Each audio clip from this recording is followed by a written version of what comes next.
इगतपुरी तालुक्यातील Eklavya model residential school Pimpri ही आदिवासी विद्यार्थ्यांसाठी शिक्षण आणि संस्काराचे आदर्श केंद्र ठरली आहे। या शाळेचे मुख्याध्यापक संतोष दुकले यांनी आपल्या कार्यकुशलतेने, शिस्तप्रियतेने आणि दूरदृष्टीने शाळेचा दर्जा उंचावलाय।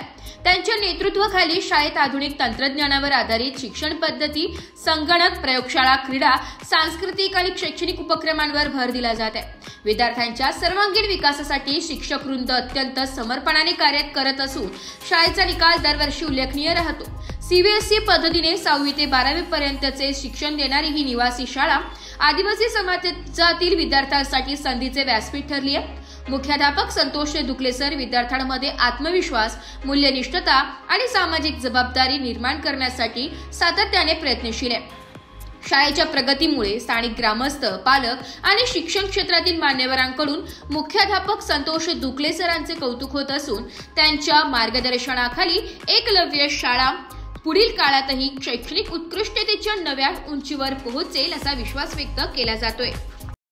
खरं तर भारत सरकारतर्फे ही जी योजना आहे तर अगदी रिमोट एरियातील जे विद्यार्थी आहेत त्या विद्यार्थ्यांना एक मेन आपण जे प्लॅटफॉर्म म्हणतो त्या मेन प्लॅटफॉर्मवर आणण्यासाठी त्यांचं आणि या समाजाला थोडंसं त्यांचा विकसित होण्यासाठी खूपच चांगली योजना आहे। त्याचा उपयोग विद्यार्थ्यांना बऱ्यापैकी त्यांची प्रगती करण्यामध्ये किंवा वेगवेगळ्या क्षेत्रामध्ये जाण्यासाठी खूप चांगलं आहे आणि त्याचा उपयोगही होत आहे।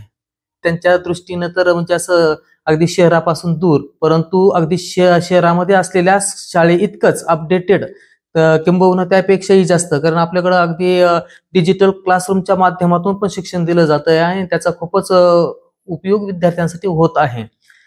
शिक्षक वर्गाच्या प्रशिक्षणासाठी व अध्यापनासाठी नवकल्पनांसाठी कोणते विशेष उपक्रम या ठिकाणी राबवले जातात? सीबीएसईच्या नियमानुसार जसं 25 तास हे ऑनलाईन प्रशिक्षण आणि 25 तास हे आपलं इन हाऊस जे प्रशिक्षण असतं त्याचा आपण आपल्या शिक्षकांना पाठवत असतो आणि शिक्षक त्या पद्धतीने नवीन प्रशिक्षण घेऊन त्याचा उपयोग विद्यार्थ्यांसाठी शिकवण्यामध्ये करत असतात। विद्यार्थ्यांना आत्मनिर्भर आणि आत्मविश्वासी बनवण्यासाठी शाळेत कोणते विशेष प्रयत्न केले जातात?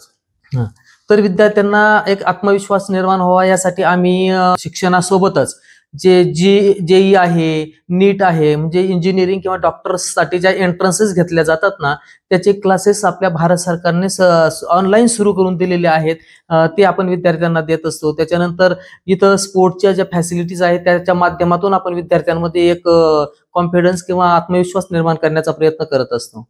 निवासी शाळा असल्यामुळे विद्यार्थ्यांच्या शिस्तीबाबत आणि दैनंदिन व्यवस्थापनाबाबत कोणती काळजी घेतली जाते? जो स्टाफ आहे विद्यार्थ्यांसाठी तो अगदी परिपूर्ण आहे। अगदी सकाळी 5 वाजेपासून त्यांचं जे शेड्यूल सुरू होतं ते रात्री 10 वाजेपर्यंत असतं आणि त्याचं एक प्लॅनिंग आम्ही अगदी व्यवस्थित करून ते एक्झिक्यूट केलं जातं। ग्रामीण आदिवासी भागात शिक्षणाबद्दल जागरूकता वाढवण्यासाठी शाळा कोणते विशेष प्रयत्न करते? ग्रामीण भागामध्ये शिक्षणाबद्दलची थोडीशी प्रचार किंवा प्रसार करण्यासाठी आपण ज्या पालक बैठका घेत असतो किंवा SMCच्या ज्या बैठका घेत असतो त्या माध्यमातून आपण पालकांपर्यंत पोहोचण्याचा प्रयत्न करतो। एवढंच नाही तर आपली जेव्हा एंट्रन्स असते 6वी साठी, 6वी, 7वी, 8वी या वर्गांसाठी त्यावेळेस सुद्धा आपण पालकांपर्यंत पोहोचण्यासाठी हँड्स आउट वगैरे वाटणे किंवा जास्तीत जास्त शाळांना भेटी देऊन त्या लोकांना किंवा शिक्षकांच्या माध्यमातून पालकांपर्यंत पोहोचण्याचा प्रयत्न केला जातो।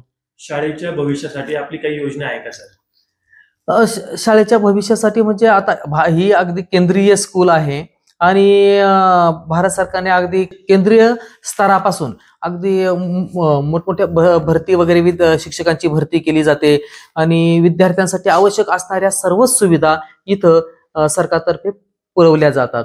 सरकार जाता जाता विद्यार्थ्यांना आणि समाजाला काय संदेश द्याल?